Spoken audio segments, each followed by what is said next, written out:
video from Ian Bremmer. Maybe you know him. He has a news agency with reporters across the world, and he made an interesting separation between globalization and globalism. And globalization is basically the economic development where the economy is globalizing. And he says, well, globalization as such, actually it has led to a reduction in poverty worldwide. Like 30 years ago, 2/3 of the population, the world population, lived below the poverty line, and at the moment it's about 20%. So we see a growing income in developing countries, especially in Asia. So globalization as such actually has resulted in an increase in wealth across the world. So it was actually very beneficial to the world as a whole. But globalism, he says, is the political movement that is selling globalization as something good for the entire world. And globalism as such did not deliver for the middle class in the OECD countries, in the developed nation, because the middle class actually over the past 20 years they didn't see their income increase. They actually more and more the middle class is coming under pressure, and they are losing their position and going to the lower class, because the middle class in developed nations is disappearing. So when we see that basically populism is tapping into the middle class, who's feeling that the system actually is not working for them, that some people are getting richer and they are getting poorer and poorer, they're losing their influence. So we were looking at, okay, what are we going to do with the middle class losing their position? Because it's not only that, we also see that technology is starting to play a more and more important role, and a lot of people are under threat of losing their jobs because of AI, because of robotics.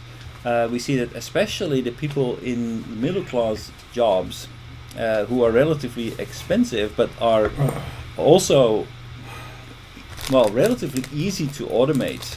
Take for example accountants, lawyers. They could be replaced by technology. So we see that the middle class is under pressure everywhere. Now we have been looking at, okay, what kind of jobs are under threat, and there's a lot of doom and gloom. But if you look at history, then we have seen this over and over again, time and time again, that actually in the short run jobs may be threatened, but in the longer run we are adjusting ourselves because of two reasons. One is because actually people keep on buying stuff. So automation will, you can say, will reduce the need for jobs, but because we always want more, we will try to fill the hole that will appear with new products, new services that we all want to own. If you look at farmers 40, 50 years ago, they made up 40% of the working population in the US. At the moment it's less than 2%. What happened with all those farmers? Is there mass employment? No, not at all. Basically a small number of farmers now manages to produce the same amount of food, if not more.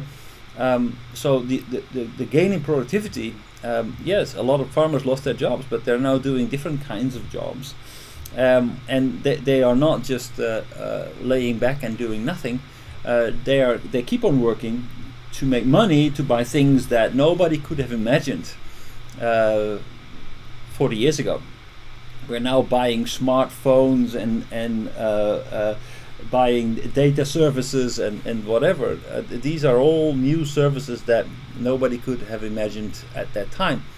So technology may have a short-term effect and people may lose their jobs. Think about taxi drivers, think about accountants, like I already mentioned. It's just two examples of people whose jobs are under immediate threat. Truck drivers is another group that may be replaced in the short run, and these people, they belong to the lower middle class. There's a lot of people out there who don't have savings. Think about taxi drivers in Tokyo.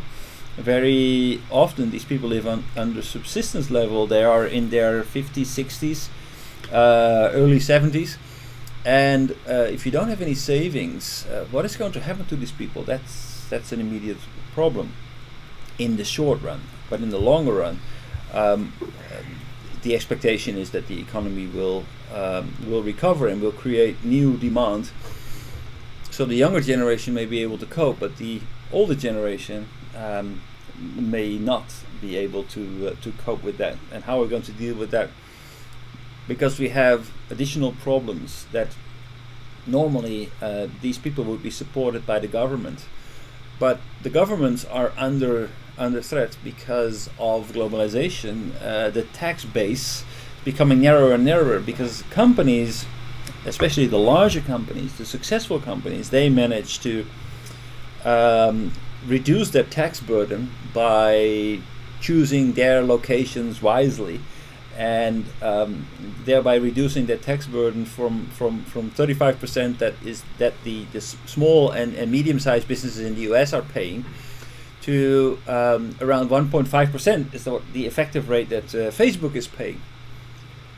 So if Facebook, who makes lots and lots of money, manages to reduce their tax burden this way, that means that the revenue that we have as public sector to support these workers who may lose their employment is not the tax revenue is not sufficient to help these people. So how are we going to deal with that? So we looked into that as well. But actually, to return to technology, Uno-san is recently studying AI and mathematics, right, Uno-san? So today I will only have an hour.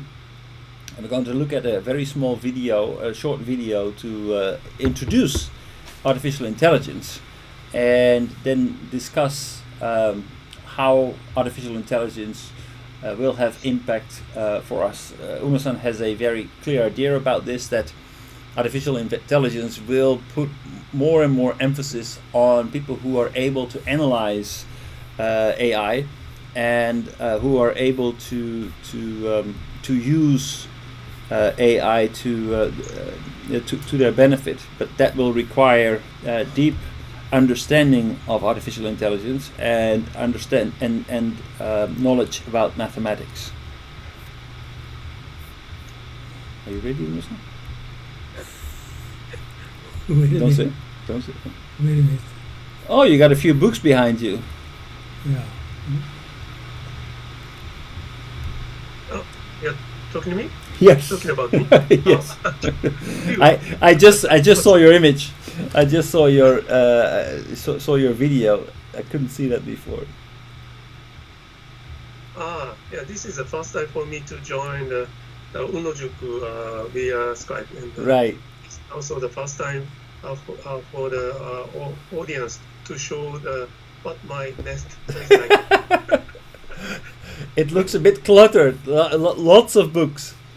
Yeah, lots of. But still, you are looking at one wall, and there are other walls with many more books. Really?